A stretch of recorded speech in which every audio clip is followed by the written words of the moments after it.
بسم اللہ الرحمن الرحیم۔ دوستو، میں ہوں حافظ احسان اور آپ دیکھ رہے ہیں اسلامک ٹیچر۔ دوستو، آج کا میرا موضوع ہے کہ قیامت کب آئے گی اور قیامت کی کون سی ایسی نشانیاں ہیں کہ جو ابھی ظاہر ہونا باقی ہیں۔ دوستو، اپنا موضوع شروع کرنے سے پہلے میری آپ سے ریکویسٹ ہے کہ اگر آپ نے ہمارا چینل ابھی تک سبسکرائب نہیں کیا تو اسے ضرور سبسکرائب کریں تاکہ مزید اچھی ویڈیوز آپ کو بر وقت پہنچ سکیں، آپ دیکھ سکیں۔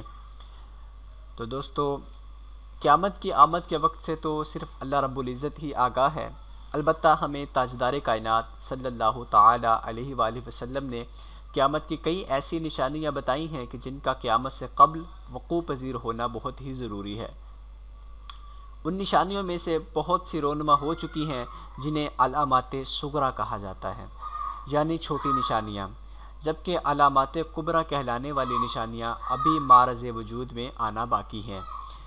جو نشانیاں ابھی ظہور میں نہیں آئیں ان میں سے چند یہ ہیں کہ خروج دجال کا نکلنا، آمد امام مہدی علیہ السلام اور نزول سیدنا عیسیٰ علیہ السلام، اس کے علاوہ خروج دابۃ الارض، سورج کا مغرب سے طلوع ہونا، ایسا زمین کی الٹی گردش کے سبب ممکن ہوگا، اور سورج کا زمین سے اس قدر فاصلہ کم رہ جانا کہ سطح ارض جھلس کر رہ جائے، اور یاجوج ماجوج کا نکلنا، اس طرح کی وغیرہ وغیرہ۔ دوستوں، ابھی کافی نشانیاں ظاہر ہونا باقی ہیں۔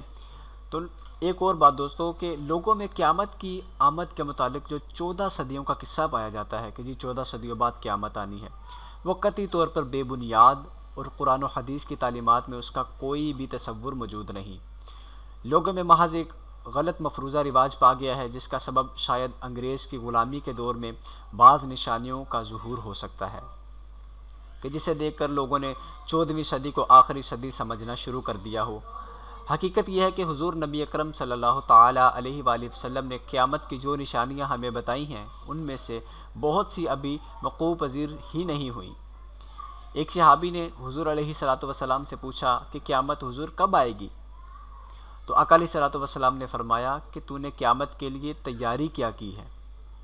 تو گویا حضور نے توجہ دلائی کہ قیامت کے آنے کا حساب لگانے والوں کو چاہیے کہ وہ قیامت کا حساب لگانے کی بجائے اس دن کی تیاری کریں کہ جب انہیں اللہ تعالیٰ کے حضور اپنے اعمال کے حوالے سے جواب دہ ہونا ہوگا۔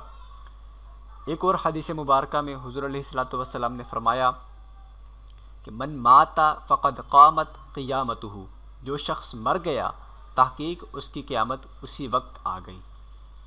تو دوستو، جب انسان مرتا ہے اگر وہ نیک صالح ہے، قبر میں سوالوں کے جواب دے سکے گا، نیک اعمال کرنے والا ہوگا، تو قبر میں ہی اس کی جنت کے دروازے کھول دیے جائیں گے، اس کے لیے قبر کے اندر ہی جنت کی کھڑکیاں کھل جائیں گی، اور اگر وہ گناہ گار ہوگا تو قبر میں اس کے لیے دوزخ کی کھڑکیاں کھل جائیں گی۔ تو دوستو، جو بندہ مرتا ہے اسی وقت اس کی قیامت شروع ہو جاتی ہے جب وہ قبر میں جاتا ہے۔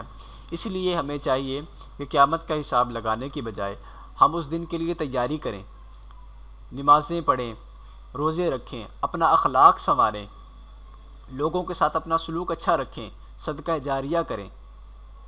تو دوستو، ان چیزوں سے ہی ہمیں نجات ملے گی۔ جب انسان مرتا ہے اسی وقت جب اس کی قیامت شروع ہو جائے گی تو ہم کس سوچ میں بیٹھے ہیں کہ قیامت کب آئے گی، قیامت کب آئے گی؟ تو دوستو، ابھی اس کے علاوہ اور بھی کئی فتنے بھی جو ہیں پیدا ہو رہے ہیں جو امام مہدی علیہ السلام کی آمد کے حوالے سے۔ تو ان میں سے پہلا فتنہ یہ ہے کہ بعض اہل علم کے نزدیک امام محمد مہدی علیہ السلام نام کی کوئی شخصیت ہے ہی نہیں، اور کسی معین شخص کو اس نام سے آنا ہی نہیں ہے، بلکہ ہر دور میں ایک مہدی ہوتا ہے۔ کچھ لوگوں کا یہ ماننا ہے کہ ہر دور میں ایک مہدی ہوتا ہے۔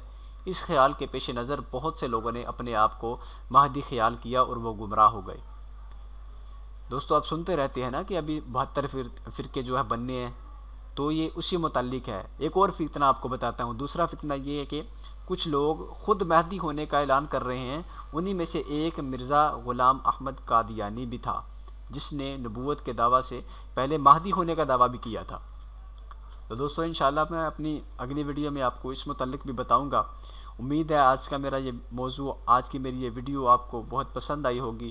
اگر پسند آئی ہے تو اس ویڈیو کو آگے شیئر بھی کریں تاکہ زیادہ سے زیادہ لوگ اس ویڈیو کو دیکھ سکیں۔ دوستو انشاءاللہ نئی ویڈیو کے ساتھ جلد آپ کی خدمت میں حاضر ہوں گے۔ اگلی ویڈیو تک کے لیے بھائی کو اجازت دیجیے۔ اللہ حافظ۔